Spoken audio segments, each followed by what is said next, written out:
Taste the Daily. NEET முதுநிலை தேர்வை 2 கட்டங்களாக நடத்துவதால் சிரமங்கள் ஏற்படுவதாக கூறி தொடர்ந்த வழக்கில் ஒரே கட்டமாக தேர்வை நடத்த உச்சநீதிமன்றம் உத்தரவிட்டுள்ளது.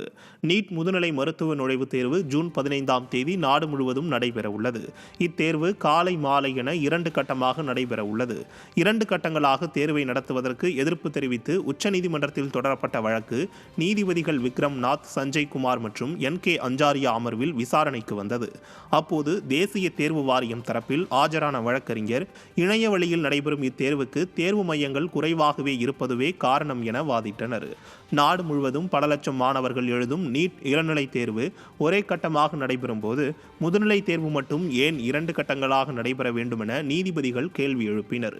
மேலும் ஏன் கணினி வழியில் தேர்வை நடத்த வேண்டும் என்றும் எழுத்து முறையில் தேர்வை நடத்த முடியாதா எனவும் கேள்வி எழுப்பிய நீதிபதிகள் ஒரே கட்டமாக நீட் முதுநிலை தேர்வை நடத்த உத்தரவிட்டனர். தமிழ்நாடு மற்றும் புதுச்சேரியில் அடுத்த 6 நாட்களுக்கு லேசானது முதல் மிதமான மழை பெய்யக்கூடும் என வானிலை ஆய்வு மையம் தெரிவித்துள்ளது. நாளைய தினம் கோயம்புத்தூர், திருநெல்வேலி, நீலகிரி, தேனி, தென்காசி உள்ளிட்ட மாவட்ட பகுதிகளில் பலத்த மழை பெய்ய வாய்ப்பிருப்பதாகவும் தெரிவிக்கப்பட்டுள்ளது. மேலும் வடக்கு, மத்திய மற்றும் தெற்கு வங்கக்கடல் பகுதிகளில் மணிக்கு 40 முதல் 50 கிலோமீட்டர் வேகத்தில் காற்று வீச வாய்ப்பிருப்பதாகவும் மீனவர்களுக்கான எச்சரிக்கையை வானிலை ஆய்வு மையம் அறிவித்துள்ளது.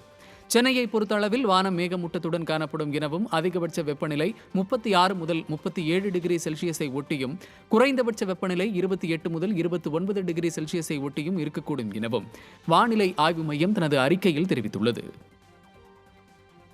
சொத்து வரி உயர்வு குறைக்கப்படாததை கண்டித்து திருப்பூர் மாநகராட்சி கூட்டத்திலிருந்து அதிமுக உறுப்பினர்கள் வெளிநடப்பு செய்தனர். மாநகராட்சி கூட்டம் மேயர் தினேஷ்குமார் தலைமையில் நடைபெற்றது. கேள்வி நேரத்தில் பேசிய எதிர்க்கட்சித் தலைவரும் அதிமுக கவுன்சிலருமான அன்பகம் திருப்பதி, சொத்து வரி உயர்வை மாநகராட்சி குறைக்காததால் பொதுமக்கள் கடும் சிரமத்திற்கு உள்ளாகி வருவதாகவும் சொத்து வரி உயர்வை குறைக்க வேண்டும் என்று கூறி வெளிநடப்பு செய்தார். அவருடன் அதிமுக உறுப்பினர்கள் அனைவரும் வெளிநடப்பு செய்தனர். பின்னர் அவர்கள் மாநகராட்சி வளாகத்தில் தரையில் அமர்ந்து தர்ணாவில் ஈடுபட்டனர்.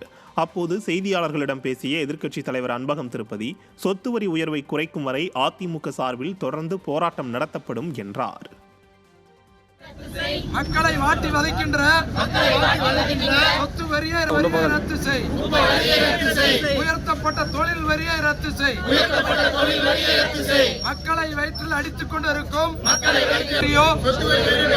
உப்பு வரி உயர்வை பற்றியோ மக்களின் மனதை பற்றியோ சொத்து வரியை ரத்து செய், சொத்தை விற்று சொத்து வரி கட்டவா,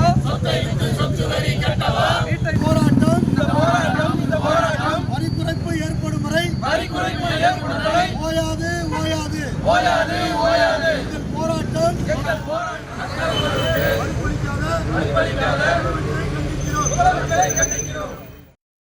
நீலகிரி மாவட்டம் கூடலூர் அருகே மண் சரிவு ஏற்படும் அபாயத்தில் உள்ள நெடுஞ்சாலையில் அதிமுக சட்டமன்ற உறுப்பினர் பொன் ஜெயசீலன் ஆய்வு மேற்கொண்டார். உதகை செல்லும் தேசிய நெடுஞ்சாலையில் உள்ள தவளைமலை அருகே பாறைகள் நகர்ந்துள்ள நிலையில் எந்நேரமும் மண் மற்றும் பாறைகள் சரிந்து விழும் அபாயம் உள்ளதாக தெரிவிக்கப்பட்டுள்ளது.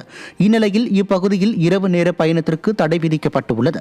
இச்சாலையை அதிமுக சட்டமன்ற உறுப்பினர் பொன் ஜெயசீலன் பார்வையிட்டார். இதனையடுத்து ஆபத்தான நிலையில் உள்ள இச்சாலையை பயன்படுத்த தடை விதிக்க வேண்டும் எனவும் இதற்கான மாற்று சாலையை ஏற்படுத்த வேண்டும் எனவும் அவர் வலியுறுத்தினார். கடுமையான மழை பெய்யக்கூடிய சூழல்ல இந்த சாலை என்ன ஆகுன்றது ஒரு அச்சம் கொடுக்கக்கூடிய ஒரு சூழல் இருக்குது.